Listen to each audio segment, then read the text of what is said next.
Deep freezers, what's going on? Hey, we got a couple different things to show you today. We got our silicone rings in. So as we mentioned earlier, this makes it much easier to mount BlueTipz to different sorts of tip up or tip down setups. So we'll kind of just walk through here what we have. So here we have, it's actually called a jack trap. They use these a lot in the Northeast. So you have the silicone band, and that attaches to the flat spring steel flag.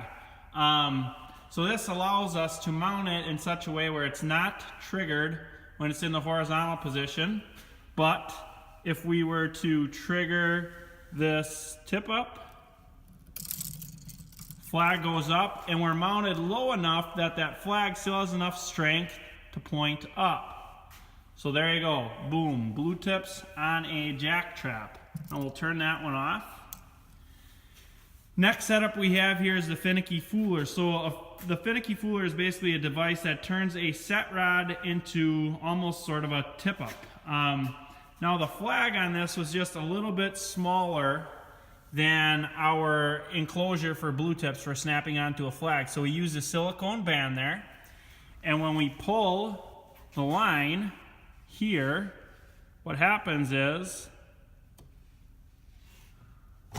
our flag goes up, so we're alerted, BlueTipz is going off, and our phone will tell us that our rod has been struck. So we can turn that one off. That's how BlueTipz would mount to the finicky fooler. And then the last one here is the tip down in a tube. So how this mounts is there's a couple different ways we can do it. We could either have this mounted like this or like this, how you see it here.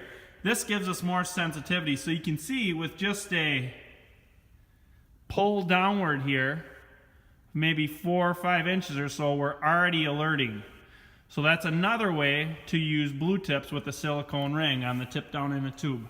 There are countless other products out there that this same sort of thing could work on. These are just the three, the jack trap, the finicky fooler, and the tip down in a tube. So yeah, the silicone ring allows you to be much more adaptive to your different styles of tip downs or tip ups. So if you guys have any new ideas, share them on the Deep Freeze Facebook page, /DeepFreezeFishing. And the silicone rings are also now available on the website, and we will put that link up on our Facebook page. So have a great week, guys. Hopefully the lakes start to lock up a little bit more for us, and we'll get a chance to get out there and use our BlueTipz. Later, guys.